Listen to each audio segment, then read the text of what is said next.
Let me begin by observing, first of all, that 9,000 was the sum of years which had elapsed since the war, which was said to have taken place between all those who dwelt outside the Pillars of Heracles and all those who dwelt within them. This war I am now to describe.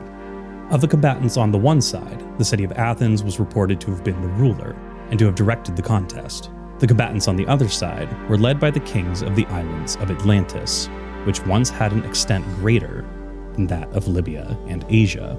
This excerpt from Plato's Timaeus was history's first mention of the kingdom of Atlantis. Plato, the Greek philosopher who lived more than 2,000 years ago, then goes on to recount a story that was purportedly told to him by Egyptian scholars, of a war that took place 9,000 years before his own time. One fought, he says, between Athens and Atlantis. Plato offers a description of Atlantis and its history, highlighting the ancient civilization's hubris and pointing to that hubris as the source of their doom, eventually causing the gods to punish the kingdom by sending it to the bottom of the sea. Most historians have since agreed that Plato's Atlantis is nothing more than an allegory, a warning to his fellow Greeks that unchecked hubris can cause even the most utopian civilizations to collapse. For most of recorded history, the story of Atlantis was an afterthought. Despite Plato saying that its story had been told by poets, priests, and historians for millennia before him, his account is the only known record in the ancient world. Surely, if such a great civilization had existed, there would be other accounts of it. Such an account came nearly 2 millennia later, in 1882, when a U.S. congressman by the name of Ignatius L. Donnelly published a book entitled Atlantis, the Antediluvian World. Although he had no scientific background or any real evidence, Donnelly claimed that Atlantis actually did exist, and that it had been, in fact, destroyed during the biblical Great Flood. Donnelly looked to other ancient civilizations, particularly the Maya, and said they all descended from Atlantis, that it was a place of common origin for ancient civilizations in Africa, the Americas, Europe, and Egypt. He referred to the Atlanteans as an Aryan race of red-haired, blue-eyed people whose descendants were found mostly in Ireland. Donnelly's book proved to be a huge success, and he would go on to follow it up with other pseudoscientific manuscripts. In a life filled with largely uneventful forays into politics, Atlantis, the Antediluvian World, was a high point. But even Donnelly couldn't have predicted that nearly 150 years later, his writings on Atlantis would fuel further conspiracy theories about an ancient lost kingdom resting somewhere at the bottom of the Atlantic Ocean. Since Donnelly's time, Atlantis has been linked to ancient aliens, the Bermuda Triangle, advanced technology that ran on energy crystals, and even the Nazis. Yet, despite numerous expeditions to find this rumored sunken kingdom, no one has yet to do so. This is the fascinating history behind the lost city of Atlantis. You're listening to History Uncovered, where we explore the uncharted corners of the natural world and the world past. I'm All That's Interesting staff writer Austin Harvey. And I'm All That's Interesting staff writer Kalina Fraga. And today we're diving in to the story of Atlantis. This one was a little personal for me. I've always been super clued in to the Atlantis stuff because I really liked the Disney movie as a kid. Oh, yeah. I think I saw that. Yeah. I don't remember it very well, though. For some reason, it was like one of those ones that always stuck out to me. The main character being named Milo, the vaguely European Russian guy that makes stuff go boom. Yeah, I don't remember that much at all. Yeah, it was a great movie. It was like one of those weird, underrated, I feel like early 2000s Disney hadn't quite transitioned into 3D animation yet. Right. And they were putting out some certified bangers that like no one cared to talk about. Like it was like Atlantis, The Emperor's New Groove was another great movie that doesn't get enough credit. I know it was DreamWorks at the time, but DreamWorks did El Dorado. Oh, right. I remember that too. It was like after the peak of the 90s of like The Lion King. And I think it's because Pixar started really picking up steam. So that was, people were like, ooh, 3D animation's way cooler. And then Disney eventually stopped doing 2D animation pretty much altogether. But if anyone's listening, they haven't seen the movie Atlantis, the critic reviews, I don't think are very favorable for it. Oh, really? But it is a fun movie. I granted haven't seen it in years. So maybe it doesn't hold up too well, but I remember liking it. Back in the day. Now, granted, obviously, that movie drastically different from the reality of this situation, as we'll talk about. Yeah, I'm curious to hear how that is different. Yeah, it's so funny, this whole story of how Atlantis came to be this like fabled ancient society is really, really, really interesting. So I didn't know this until like this job and writing about it a lot more, that it was first mentioned by Plato in his writings. So we're talking like a little over 2,000 years ago. He's talking about this. It's first mentioned in two dialogues called Timaeus and Critias. Timaeus is the first one who makes a brief mention of Atlantis. During that, he mentions that the story was passed down to the philosopher Critias by Critias's grandfather, who had heard about it from Solon, the Athenian lawgiver, who had said he supposedly heard it from Egyptian priests during his travels. Very word of mouth then. Yeah. So I was going to say it's like a game of telephone yes. at this point already, and we haven't even started. But according to this weird telephone game of Atlantis, that, again, we don't even know if that's true. I should mention that too. Like Plato's saying, oh, Critias heard it from this guy, heard it from this guy, heard it from this guy. None of that could be true. He could have just made it up. Right. Some person along the line could have. Yeah. Right. So Plato says in Timaeus that Atlantis existed 9,000 years before his own time. So it's ancient to the ancients. Yeah. He said it was a sprawling empire that occupied most of Libya and Asia, but when he says Asia, he's really just referring to Turkey. And that its capital was on a series of islands beyond the Pillars of Hercules or the Strait of Gibraltar. He kind of expands on it in Critias. He talks more about the history of the kingdom. He describes the Atlanteans as incredibly wealthy with vast resources of gold and silver, advanced architecture, and a well-organized society. He says the Atlantean capital was like a marvel of engineering with concentric rings of water and land connected by bridges and canals. Basically, just this huge utopian society. The rulers were said to be like descendants of the gods. They were described as virtuous and wise. They lived modestly and were in harmony with nature and their people. All this is at the very beginning. And then over time, the Atlanteans were morally corrupted and they became greedy and power hungry. And there was this huge, sharp moral decline, and it caused them to wage war with other parts of the world, in particular, for Plato's story, Athens. Athens eventually beat them in the war. And then as punishment for their hubris and moral decay, Plato said the gods, Zeus in particular, ravaged the kingdom of Atlantis with catastrophic earthquakes and floods, causing the entire island to sink into the ocean in a single day and night of misfortune. So I summarized it, obviously, but that's pretty much everything Plato said about Atlantis. Just, hey, this thing existed 9,000 years ago. The gods punished them for their hubris.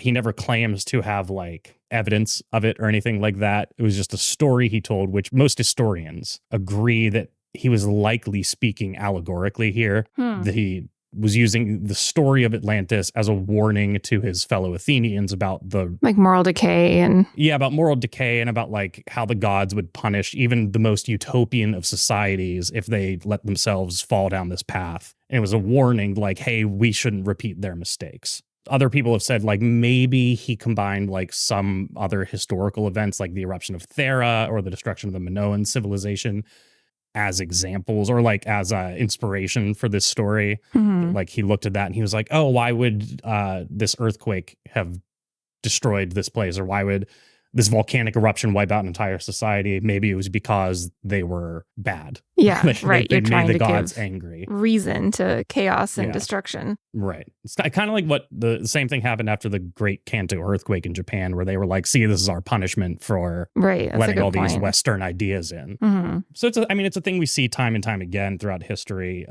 usually as like a manipulative government tactic or from like a religious organization, not necessarily just from like a philosopher. But that's generally the consensus. There was never really any kingdom of Atlantis. Plato either made it up or really did hear about it from somebody, but the purpose of it was to be a warning to the Greeks. And that school of thought kind of continues on for like 1,800 years. No one, maybe a person here or there was talking about it, but like a widespread belief in Atlantis or a fascination with it kind of didn't really exist. That changed with a guy named Ignatius Donnelly, who was born November 3rd, 1831 in Philadelphia, PA. He was a politician, writer, and I've seen him cited as a, quote, amateur scientist. Interesting. Which is a choice of words that we could go with. Ignatius Donnelly, he was the lieutenant governor of Minnesota from 1860 to 1863, then served as a congressman for Minnesota from 1863 to 1869. After that, he remained active in the Populist Party and the National Greenback Party, made his bid at several other political positions, and pretty much always lost the elections. So he was not very popular, given, not that he was unpopular. Like, I don't think people actively hated him. I think they were just like, no, you're not the best guy for the job. Yeah, it's like he was popular for like a second, and then he was for a little bit. And looking back, I was curious about like what some of his policies were. He was a big advocate for like the 8-hour work day. You know, a lot of those like early populist views. Not every, I say that to say that not every opinion this guy had was like terrible. Like, he wasn't just a shyster, a scam artist, whatever. I think he really did believe in his convictions and believe in the things he would inevitably say. He just had none of the credentials to do it. But really, I mean, the only reason we are talking about him is because in 1882, he published a book titled Atlantis, the Antediluvian World, which I'd never heard that word antediluvian before. A term that would have referred to a period of time before the biblical flood. Oh. So I think I don't hear that often because I don't often talk in terms of chronology related to the Bible. Right, sure. I would just, so, but if that is how, you view the world or whatever, antediluvian, yeah, anytime before the biblical flood. So his central thesis here is that Atlantis really was a place. It was a historical place. Plato did not make it up. He believed, Donnelly, that Atlantis was the common source of all ancient civilizations. He would look to the hieroglyphs of Egypt, places in Mesoamerica, the Mediterranean, look at their pottery, look at their religious beliefs, things like that, and notice there were a lot of similarities in some cases. And his theory here was that the reason these are all kind of similar is because they all stem from a common ancestor in the Atlanteans. So he goes further than Plato, actually. He does, yeah. Because, and that's the thing. Plato Plato wouldn't have known about some of these other cultures. He would have known about Egypt. Yeah. Which, I guess, hey, fair enough to Donnelly. Plato did say the story originated from Egypt. Right. Yeah. So, it's something there. But he wouldn't have known about like Maya civilizations. Right. Anything like that. Yeah. So Donnelly's taking it a step further. He's looking at these similarities, looking at some of the, even just the architecture of these ancient civilizations, the Egyptian pyramids, the Maya steps, things like that. And he's saying like, oh, obviously these are all remnants of Atlantis. Atlantis would have looked like this with the big columns and everything. He claimed that there was geological evidence that supported the existence of a large sunken landmass in the Atlantic Ocean, basically citing the Mid-Atlantic Ridge, which is like an underwater mountain range. He said that's remnants of Atlantis. Pointed out cultural parallels between all of these ancient cultures, including language and mythologies. He cited the fact that most cultures have some sort of like flood myth that you can find, like the one in the Bible, basically citing the flood itself as a collective memory of the destruction of Atlantis. Wow. That's a really fascinating link. It kind of is. Like, I see where he's coming from. I'm sure at the time he thought he was really on to something here. He said, this is where it starts to get a little bit like, he said that Atlantis was an advanced civilization with a sophisticated technology and knowledge far ahead of its time, which that idea a lot of other people would latch onto later. And that's sort of, I think, like when we think of Atlantis now, that's what we're thinking of. That's what the movie Atlantis has, like, right? Like they're still alive underwater in this place. So that part of it, I don't know how much he actually focused on because I didn't read the full book, but I know that's an idea a lot of people latched onto later. He mostly was talking about like engineering, agriculture, and navigation skills, which would have been very advanced for their time. Again, we're talking 11,000 years ago. So that's well before. When was written language invented? Just curious. Roughly 5,000 years ago, around 3,400 BCE. So, I mean, we're talking 8,000 years before that even. Yeah.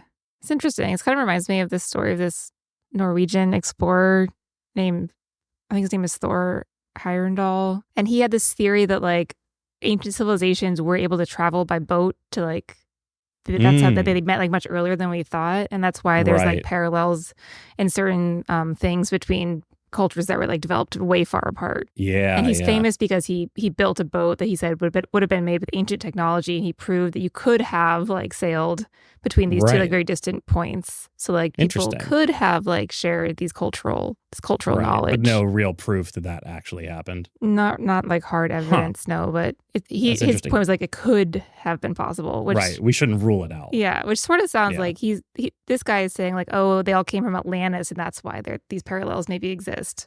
But right. His theory is a little bit more self-assured. Yeah. I think Donnelly's like, he's not saying like, oh, maybe. He's like, no, this is what happened. This is it. Yeah. Which, didn't really, I mean, it resonated with people like who were inclined to believe things like that. Yeah. The Theosophists, I think, latched onto the idea of Atlantis a good bit after the fact. Most scientists did not.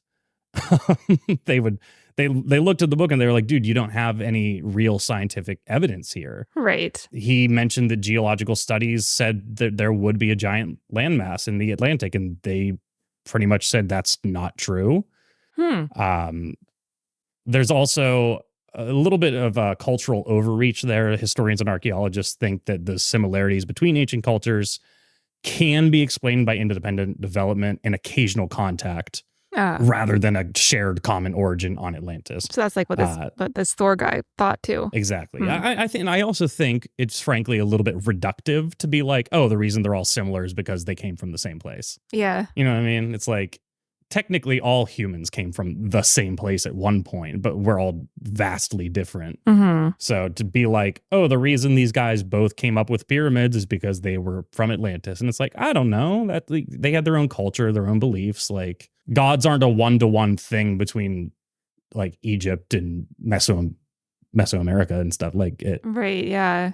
Yeah. I can see though, looking for like the simplest explanation, you could be like, well, they all came from this one place. Yeah. And isn't that handy? Like, right. They also said that he generally just misinterpreted ancient myths and legends and read too much into the similarities while overlooking cultural and contextual differences. But obviously we're talking about today, so the idea didn't go away with him. He actually wrote a follow-up book. I forget the name of it. Something about Ragnarok, where he tried pulling in like Norse mythology and things like that as well. So he wrote that. He wrote a couple other books that were all very like pseudo-scientific. Interesting. It's hard to speculate about his intent with all of this. Because now, I mean, there's grifters all the time, right? Like, there's so many people trying to like make a quick buck, scam you out of money, whatever. It doesn't seem like this guy this wasn't going to win him any elections by writing this book. Right. Probably. I don't know if his plan was like, oh, I'm going to write this book, make a bunch of money, and then just live a good life after that. I mean, he was already a congressman. He was probably, made enough money. Maybe he was just fascinated by Atlantis. Just loved it. Or I was going to say, maybe he really, really genuinely thought he was onto something here and that it was going to be this like breakthrough scientific thing.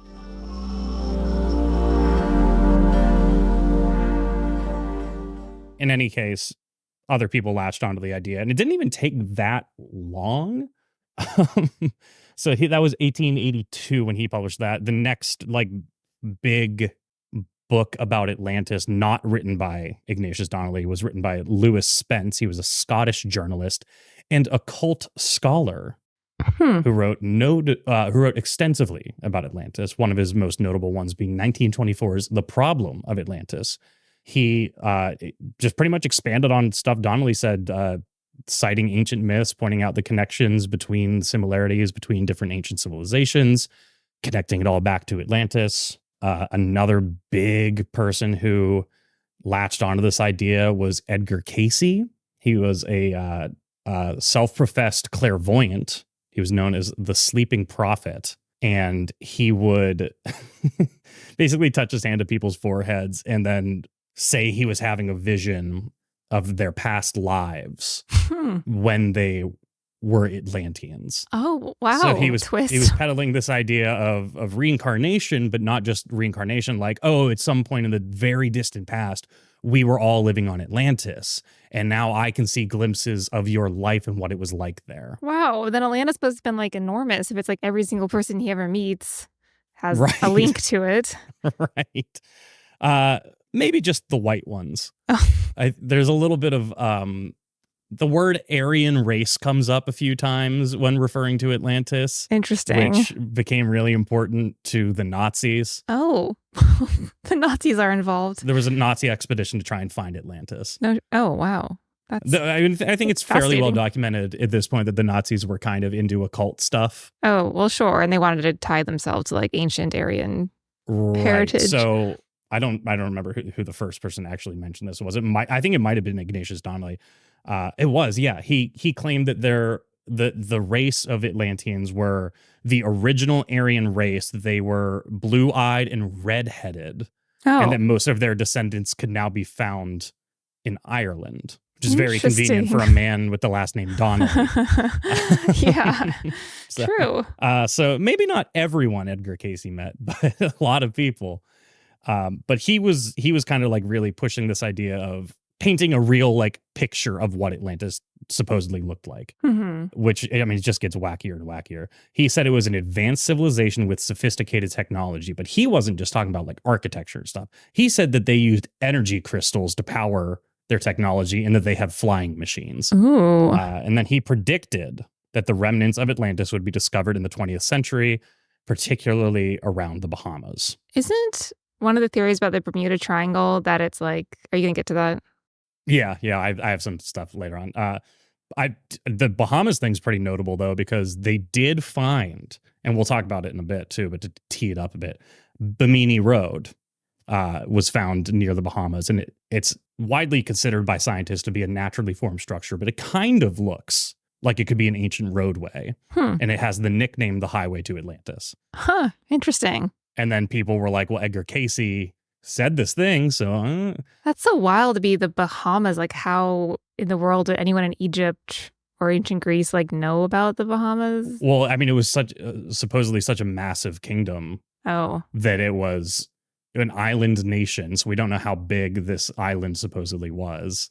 And then it also said that the kingdom itself spread into parts of Libya and Turkey. So that would have been more mainland near Egypt. Yeah, but the Bahamas are pretty far away from all that. Yeah. Interesting. Let's see, who else? There was Jürgen Spaneth, a German pastor and amateur archaeologist who wrote Atlantis, the Mystery Unraveled. He proposed that Atlantis was located in the North Sea and associated it with the Bronze Age culture of Northern Europe. There was Charles Berlitz, an American linguist and author who wrote The Mystery of Atlantis in 1969. He further popularized the idea that it was a real advanced civilization destroyed by a natural disaster. His books like just kind of continued to perpetuate this same like Atlantis fascination. There was Graham Hancock, a British author and journalist known for his unconventional theories about ancient civilizations. He wrote the book Fingerprints of the Gods in 1995, which was not focused solely on Atlantis, but he did say there was likely an ancient advanced global civilization that existed before recorded history, and then that was then destroyed by some cataclysmic event. He says Atlantis was maybe just part of that larger civilization. There was Zakaria Sitchin, an Azerbaijani American author who interpreted a lot of ancient Sumerian texts. And he's one of those ancient aliens kind of people who would say like, oh, these Sumerian gods, they were ancient aliens. That's who they were actually worshiping. Things like that. He would mention Atlantis every now and then as an advanced prehistoric culture, possibly aliens. And then there's Rand and Rose Flemath. It's Flem-ATH. They're Canadian researchers. They proposed a completely new theory. They said in their book, When the Sky Fell in Search of Atlantis from 1995, that Atlantis was actually Antarctica. Antarctica was once Atlantis.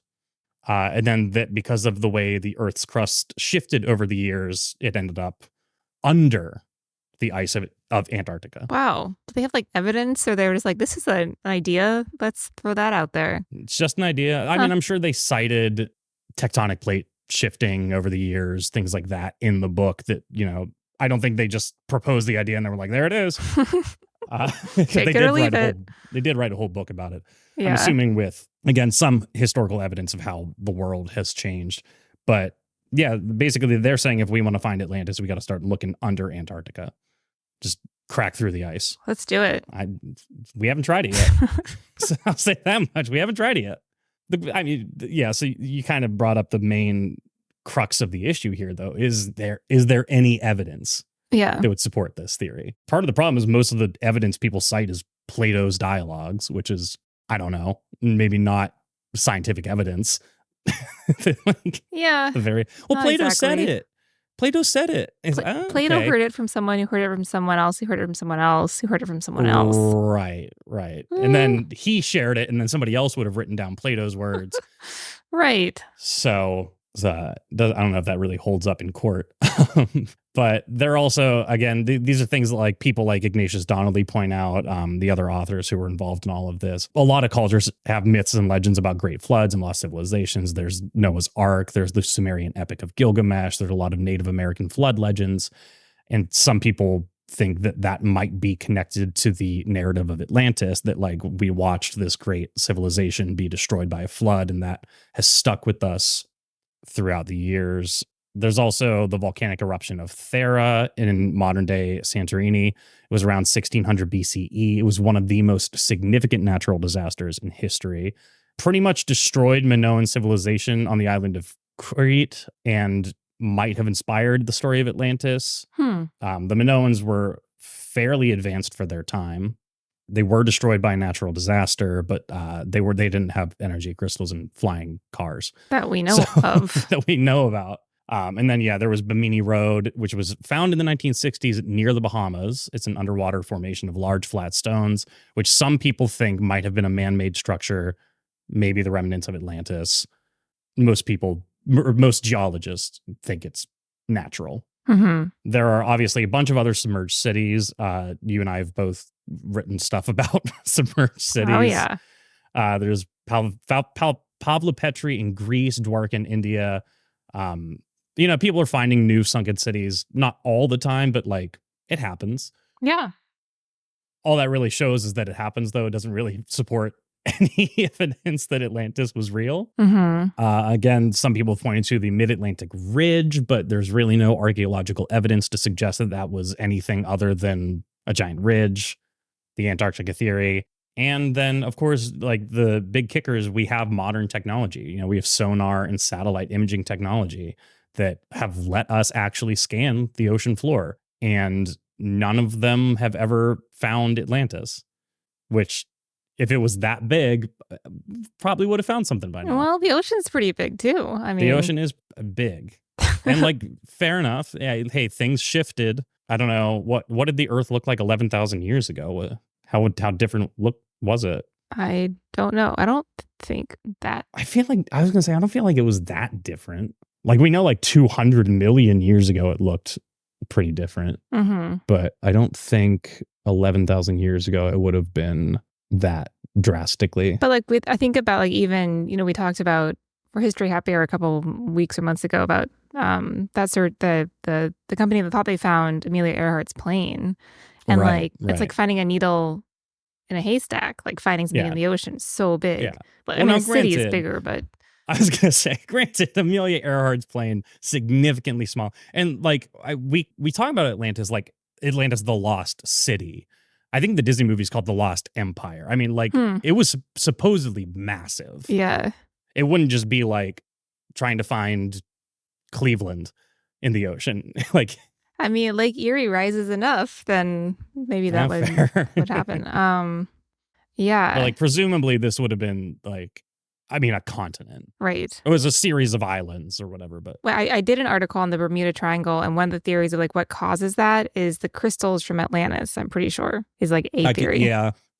I think it kind of goes both ways with the Bermuda Triangle thing. Some people think the Bermuda Triangle swallowed Atlantis, that it like disappeared because of that, and then there's the energy crystals are why things go missing there. All this, it sort of fascinates me that people be like, oh yeah, Atlantis is, near the Bahamas and the Bermuda Triangle. It's just like, it's so far away from where this story originated. Right. That's, to me, seems like kind of an odd thing. Yeah. I guess if it was an empire, like you said, maybe it was like just enormous, and it seems unlikely. Right. And there's like a lot of other issues too. Like Plato uses to describe where Atlantis would have been, said beyond the pillars of Heracles or Hercules, whichever version of the name you want to use, which most people think was maybe the Gibraltar Strait. Maybe not, though, because there were other places that people called the pillars of Hercules. There was like one in Egypt. There was one, somewhere else.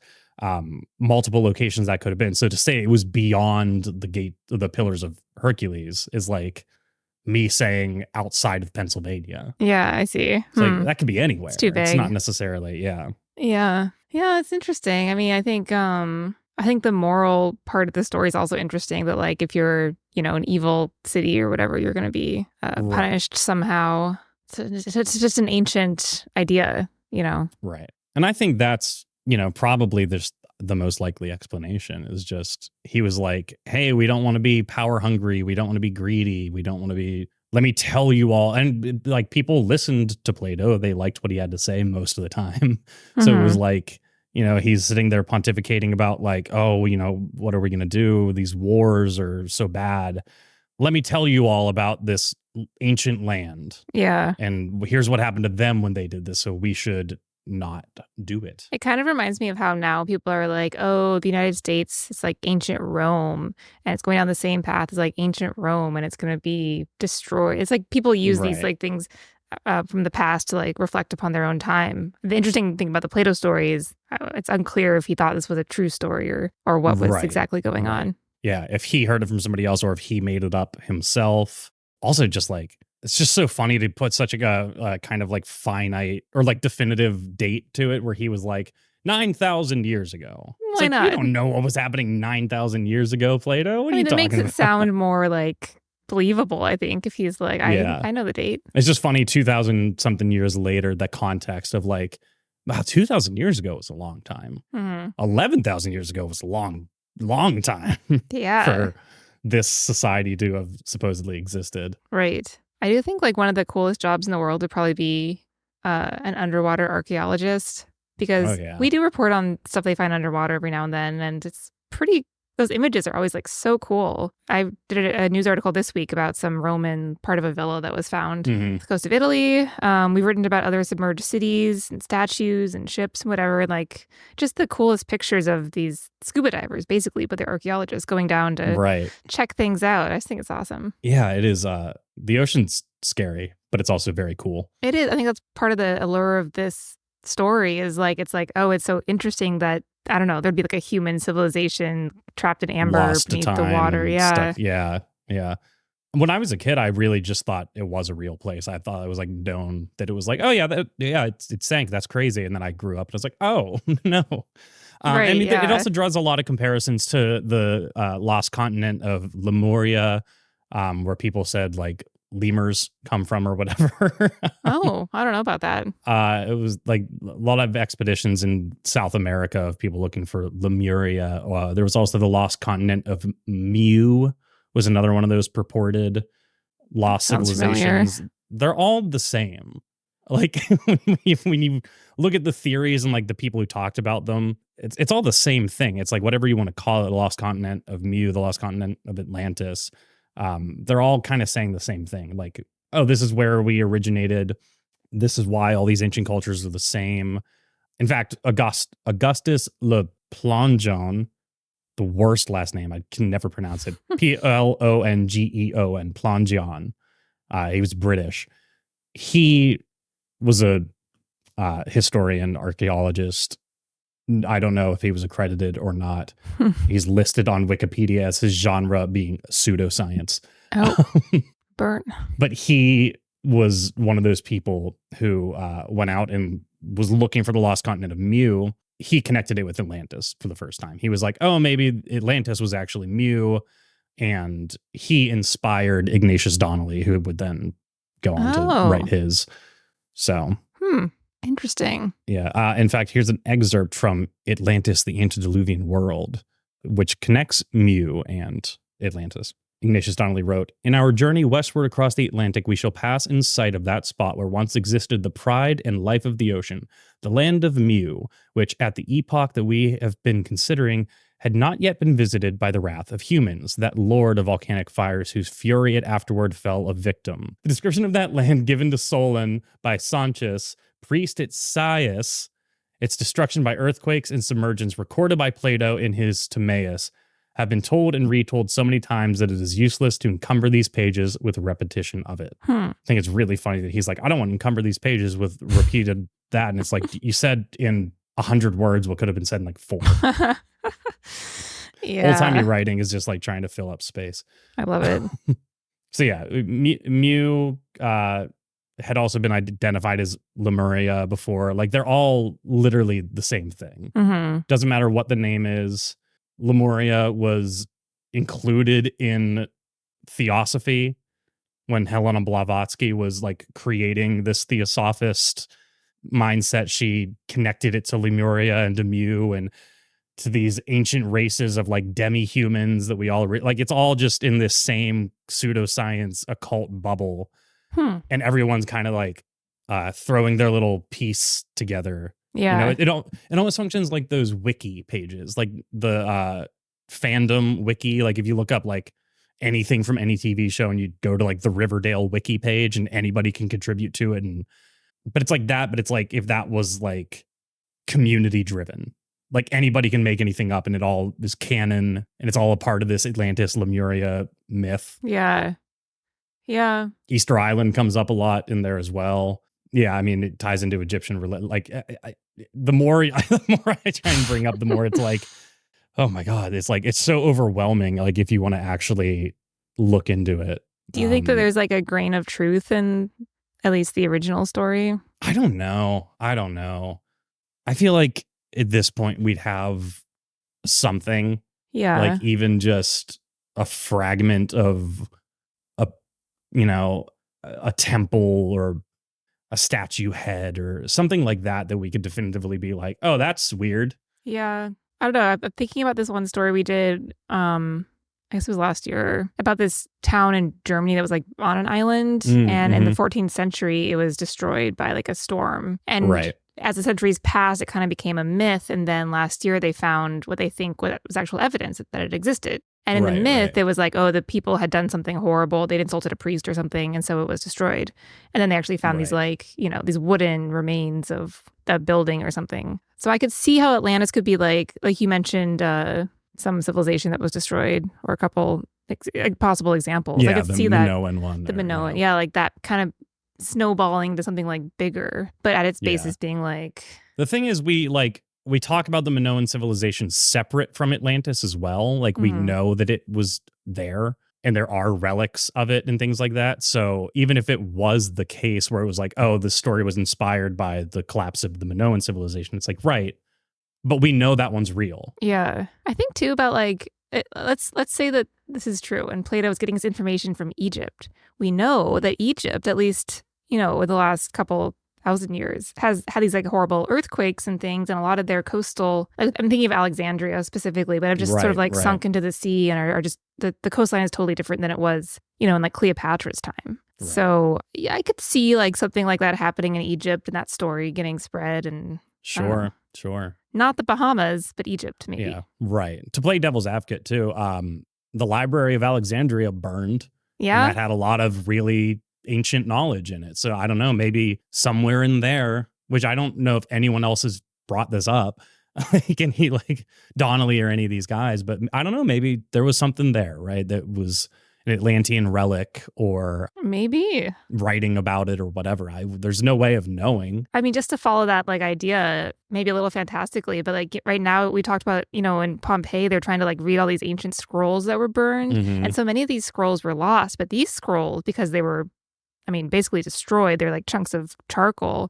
Like Right. maybe there's stuff there. Maybe there's these ancient stories that are lost there or information or something. Right. There's also that the Voynich manuscript, that just like Mhm. indecipherable weird book with a bunch of kind of alien looking plants and things. Maybe Maybe. The world's a weird Maybe. place. Who knows? The world's a weird place. Yeah, that's just the thing. There's just no way of knowing. And then I think, too, I don't think anything Ignatius Donnelly said was that like crazy. Mhm. I think he was misguided. I think he lacked the credentials to be saying and the evidence to be saying anything that he was saying. But I don't think his like proposal there is that crazy. Like, oh, there was this ancient civilization. Plato mentioned it.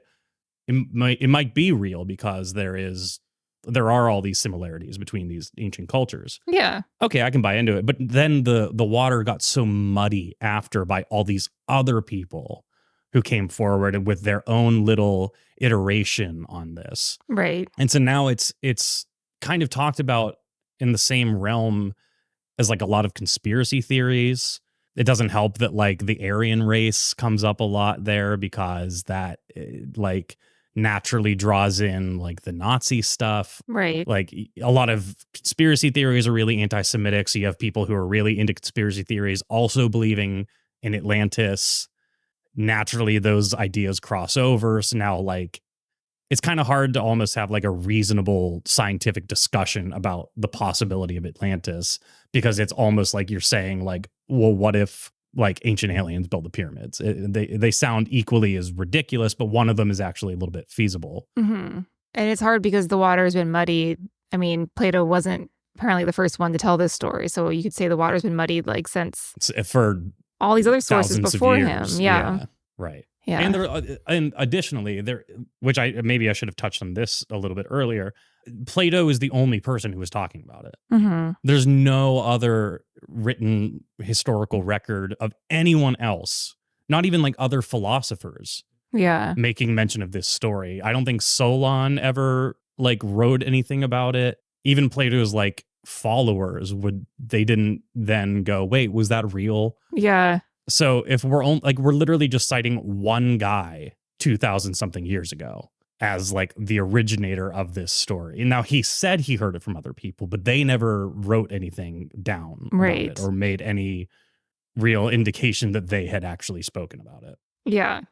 Yeah. And that makes it hard you don't have any like other source except for that one, then. Right. Like if it was like, oh, Plato talked about it, and then also Aristotle mentioned it, and then also Socrates was talking about it, and then like, oh, now there's this ancient Egyptian hieroglyphic. Oh, that kind of looks like it would be like a water city. Right. There's no correlation. Whatever. Right. Yeah. But it's literally just Plato. Mm-hmm. I don't know. Yeah. That is interesting, though. I just think this idea just fascinates people for just multiple reasons. It's like the lost civilization, the morality thing, the underwater part, just like a lot of. Yeah, totally. Yeah. I mean, it's a really fascinating story. I think, honestly, the story of how it came to be such a big thing is more interesting. Mm-hmm. Than like I agree. the That story kind of of Atlantis. snowballing thing of like all these authors and everything. That is really fascinating. Right. Because like we could have just spent an entire podcast just talking about like the story of Atlantis as described by Plato, and like, did this really happen? Who knows? But I think the more interesting story is that for almost 2,000 years, no one talked about it. No one really cared on like on a wide scale. And then one guy, one failed politician, was like, I'm going to write a whole book about Atlantis. Right. And all of a sudden, then it became off to the this races. huge thing. It was just like the right time in history where you couldn't really fact check stuff. Mm-hmm. All these movements like theosophy were starting up.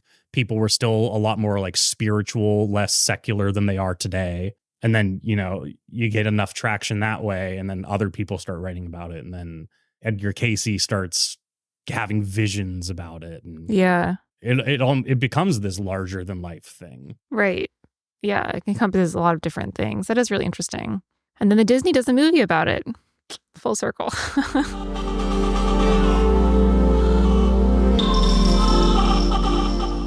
No conclusion to come down on this week. I mean, unless you want to take a vote whether or not we think it was ever real.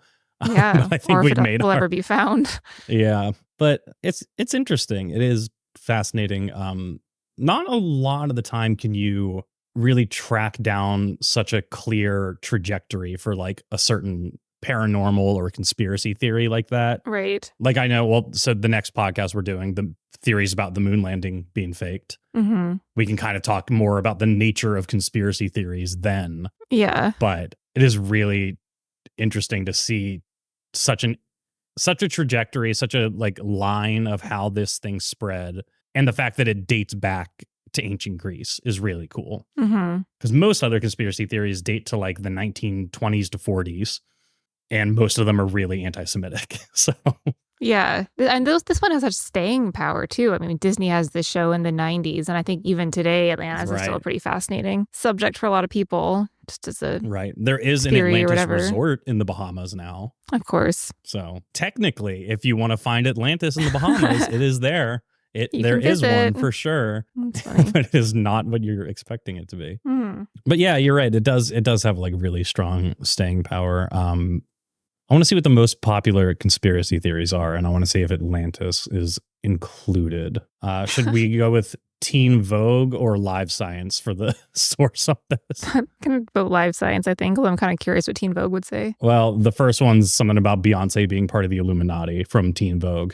Oh. So buy it. Let's go with Live Science here. 9/11 conspiracies, Princess Diana's murder, subliminal advertising. That's a fun one.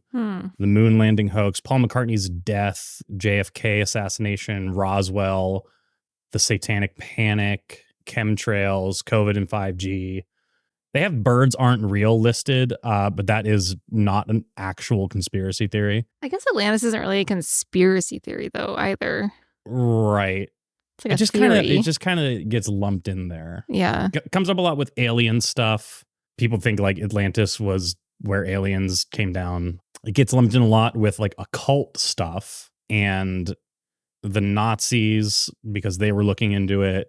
So like, you're right. It's not a conspiracy theory, but I feel like it's in that same sphere. It's like conspiracy theories, cryptids like Bigfoot and the Mothman. They kind of like like it's like the same circle of people talking about that stuff. I think there's probably like a Venn diagram we can make of like what cryptids and legends maybe, and then conspiracy theories, and there's like some overlap. Right. Yeah, it's not a perfect circle because like, you can believe in Bigfoot and not be in QAnon.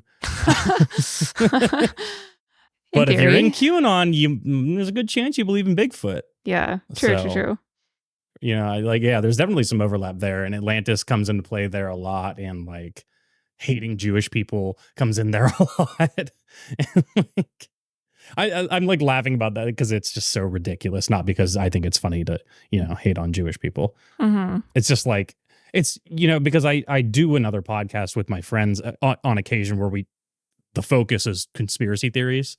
We talk about them and we like how ridiculous they are. And it is just insane how often anti-Semitism comes up with like any conspiracy theory. We'll be like talking about like, I don't even know what we've done.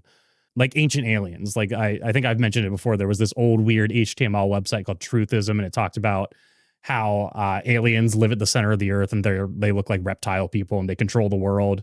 And also then it gets like really anti-Semitic and like incel-y, where it's like half the people on earth are fake. They're not even real people. They're just like, they didn't use the word NPCs, but they used like, pawns or whatever. They're not real.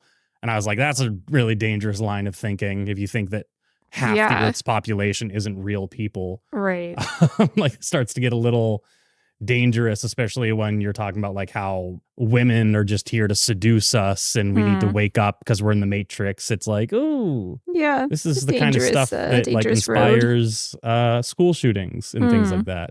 So, the rhetoric of it gets a little bit scary, and it goes a long way once you look into a conspiracy theory, or once you look into enough of them. It goes a long way to explaining the mindset of people who believe in them and why they're prone to these horrible acts of violence. And it also explains why people like Alex Jones are so problematic, because it's funny to dunk on the guy because he said chemicals in the water are turning the frickin' frogs gay. But it's less funny when he's saying that Sandy Hook was a false flag attack and people who lost their children are now being like bullied because they are being portrayed as grifters. Yeah, I know that documentary was pretty rough. Yeah. Like conspiracy theories can be fun to talk about, like the fact that people thought the ALS ice bucket challenge was a satanic ritual because Oprah did it. Oh my God. I hadn't heard that one. I mean, it's kind of goofy. And then there's like, the Illuminati and stuff, but then there's the New World Order, and people like regularly use that terminology to target, I think, some of society's most vulnerable people. And if you can get somebody hooked on a conspiracy theory like that, and then you can tell them, hey, blonde hair, blue-eyed people are descendants of this advanced ancient civilization from Atlantis that's on the bottom of the ocean floor. And if we can just prove it, and we can just prove that it was real and that we came from there, we'd have genealogical proof that we're superior to other races. And then it's like, oh no, now this is less fun. Right. Yeah. It's like sort of a harmless myth until you take it in that direction. Right. And unfortunately, a lot of the time it goes in that direction. Yeah. To an almost comical degree until you think about like the real world repercussions of some of that stuff. Right. So, it's my little conspiracy theory right there. I know I kind of like dipped away from Atlantis for a second, but I think I tried to bring it back. Yeah, no, it is interesting how people like take something like this and just reflect their own, what they want into it. Right. And then you have, the right person at the right time listening to the right radio station at a 3 a.m. long haul drive. That was when like Coast to Coast was on. It was that like weird overnight radio station where they talk about conspiracy theories and aliens and things like that. You hear enough of it, you get the right person who only hears that, it can get weird. It can get really weird. For sure. I think we're just now starting to see the impact of a lot of that stuff. Like Ignatius Donnelly writing his book in 1882, I had no idea what those future repercussions could potentially be. Well, but I think if he had like had the internet, like maybe that would have been a bigger thing. I don't know. It's like he wrote this book and then there was a snowball effect. But if somebody did something like that now, I guess there's so much stuff online, they'd have a lot of competition. But ideas just spread, conspiracy theories and everything can spread so much faster. Right. Yeah. So anyway, I guess we'll be getting more into that on the next episode too, because we're talking about the moon landing exclusively about conspiracy theories and evidence that it was faked. Yeah. Which is, I recently updated a post on the site about that. Oh, interesting. That's great. I don't know anything about it, so it's cool. I'm pretty familiar. So cool. I remember I went to like the Air and Space Museum somewhere when I was a kid, and my dad and my brother told me that there's like a flag in the moon video that's like looks like it's waving. Yeah. And they were like, but they put wires in it, so it would look like that. And that's why it's right. So that's what I remember. I think one of the photos, it was, I guess, in the video, right? But yeah, people have pointed out like, oh, why does it look like it's windy? It's like, because they were putting up an American flag. They wanted it to look like an American flag and not just like a piece of cloth draped over a pole. Right. Yeah, that makes sense. Yeah. And there's also just the momentum of it too. Like they were raising it up. Like there's no gravity to bring it back down. So it would have. Yeah. Well, interested to dig into it. Right. But yeah, that is something people point to. A lot of like, what's the other one? Oh, if Neil Armstrong and Buzz Aldrin were the first men on the moon, who was taking all the photos? They had cameras strapped to their chest. Oh. That was all it was. And there's like a photo where you can see Neil Armstrong. He's like kind of posing like this. They had cameras strapped to their chests so they could take photos. It's be interesting. It'd be really interesting to talk about that.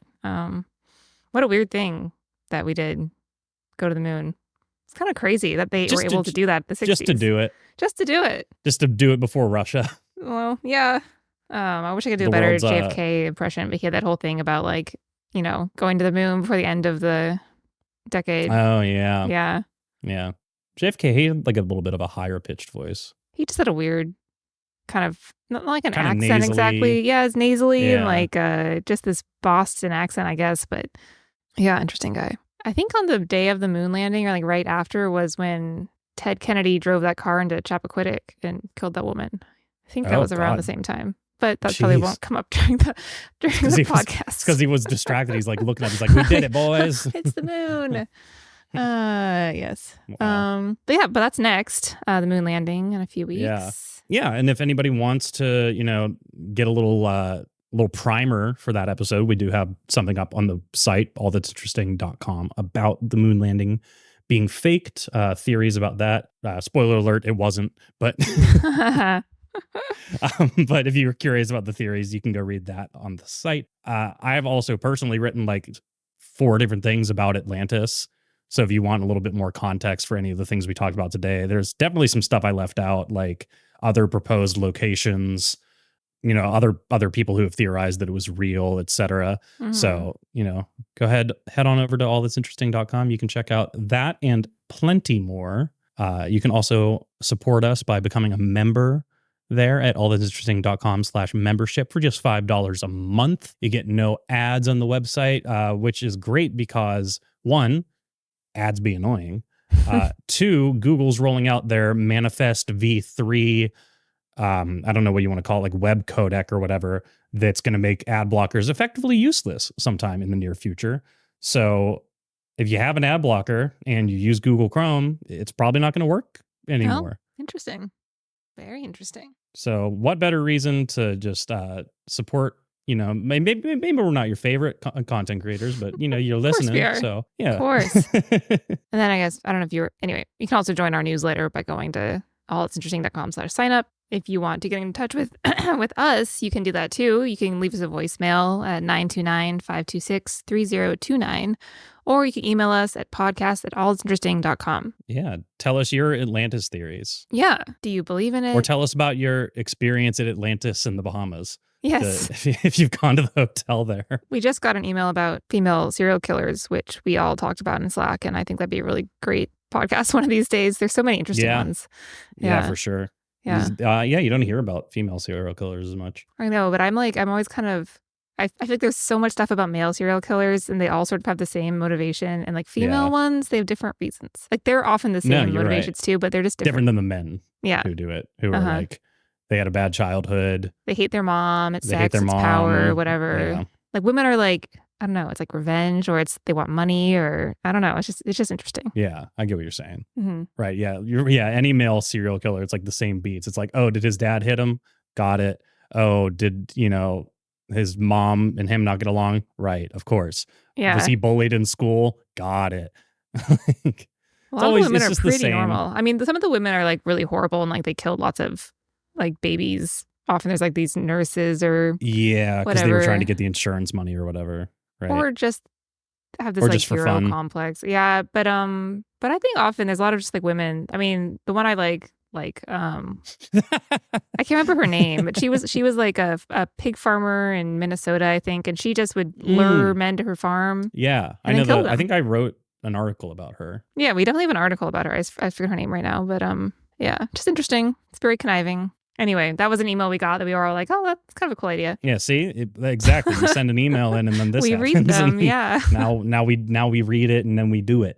We make it happen. So. Indeed. But anyway, the next episode will be the moon landing. So that's what's coming up next. Yeah, get your tinfoil hats ready.